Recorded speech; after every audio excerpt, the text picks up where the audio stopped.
a shoot shall come out from the stump of Jesse. The stump of Jesse. This is the way the Old Testament talks about one's grandparents and one's great-grandparents. And the root, the stump, is everything. Now, I don't know about you, but I knew my grandparents. And, I knew them pretty well. But I did not know their grandparents, and I certainly didn't know my ancestors for 43 generations in the past. And yet, the 43 generations between Jesse and Jesus were well known and well described. Jesse is, as you know, King David's father. David, the shepherd king of Israel, the forefather of the Messiah. David, whose line would end in shame with the last king before the exile. Poor Jeconiah, he was 18 when he went to the throne, 18. Just 14 generations from Jesse. And he did so badly, he was likely a puppet of Nebuchadnezzar, but he did so badly that the prophet Jeremiah cursed him in the words of the Lord. Record this man as a childless, a man who will not prosper in his lifetime, for none of his offspring will prosper, nor sit on the throne of David in Judah any longer.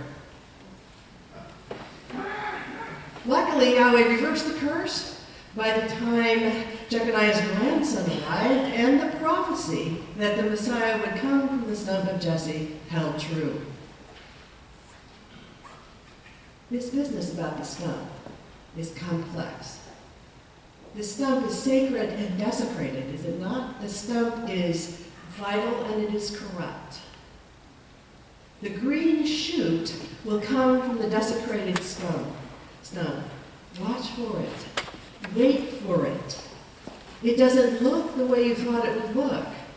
You will hear about it from a man in the wilderness who sounds like an oracle, a man blessed with deep intuition and prescience, who seems possessed by the desire to name what he senses is coming, the green shoot. A man in the wilderness, dressed strangely, who thinks the end of all time is near. John the Baptist is presented to us in this gospel as a man who knows that the only time people really listen to the true terror involved in the fact that none of us are in control, but God really is. The only time that we ever listen to that terror is when we're looking down into our graves. The Baptist senses that someone, the green shoot, is coming who will be entirely unimagined. Not exactly alien, but certainly mind-bending. The Baptist assumes that the coming of this green shoot, the Messiah, signals the final days of humankind, and he uses that dire rhetoric to get people to listen before it's too late. The judgment is coming. The axe is lying at the root of the tree. I, John, will clean you up in the river, but you had better turn around right now and pay attention. It's not good enough that you belong to generations of Israel and that you are Pharisees. No, it's not enough. You don't get a pass because of your privilege. And the thing about it is, it all sounds really, really familiar to me. This debate about whether the founding framework of the old stump is reflected in current decisions about what to do with power in this country. The debate about whether current developments happen in the context of a stump, in accordance with the canons or the Constitution or any stump, which is different, if that is different than what has come before. Can it be any good if it is different? Can it be trusted? That question is really the hardest one. If it comes from the stump, but it looks really different, is it genuine? And what I mean is that I think about all the very, very heartbreaking, difficult debates we've had about the ordination of women and of people from the LGBTQ community, about marriage equality, about abortion, about immigration, about now what constitutes the abuse of power. And these debates center around asking ourselves what the forefathers of the constitutions, or the churches, or the canons meant. And is this consistent with that? Is this legitimate? Is it viable? And here's another hard question. Was that old stump so wonderful? And when I get down to it, I realize that much of what I decide, and I hate to confess this to you, but you know, rests on how close to the stump I feel. The closer I feel, the more likely I am to discount any new shoots that are too different than I am. I'm not John the Baptist, I'll tell you. I tend to think that if something new is too different, it might be something I shouldn't trust. And frequently in the last weeks, I have heard that if you are convinced that you are doing what the framers intended, then what you're doing is right. If you are a direct descendant, as it were, of the framers, it gives you the right to decide for everybody else what's good now. John the Baptist said it more directly. Do not presume to say we have Abraham as our ancestor. In other words, your privilege as a member of this tribe of Jews does not mean that you will be automatic members of the kingdom of heaven. And in fact, for the Baptist and for all of us, there is no unrefundable ticket to the realm of God.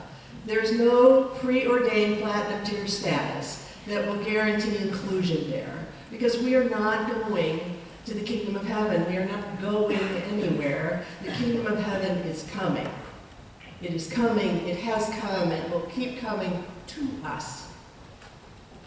And whether we're part of it depends on how open we are to it.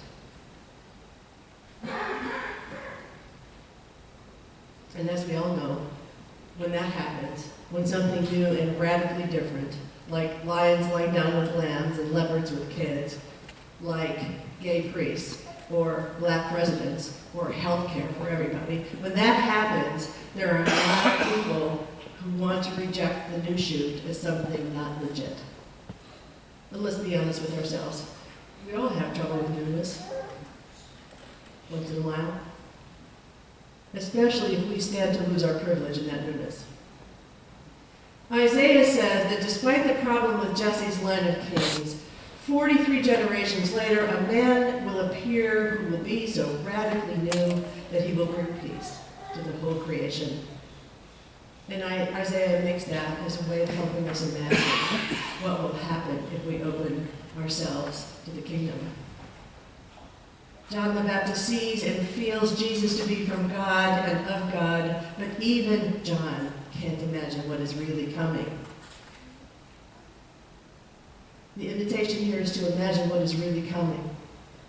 What would it be like if you thought of yourselves as ushers in the realm of God? What would you do tomorrow if you believed yourself to be a key player in the coming of heaven to earth? My friends, we are the people of John the Baptist. We have as our motto in this place that we are a congregation where tradition welcomes diversity, where we honor our history but we make room for what is new and different, where we understand that we don't have a better claim than anyone else to the kingdom of heaven. So perhaps in this Advent, we could spend time wondering where in our lives together we could call the world back to its senses.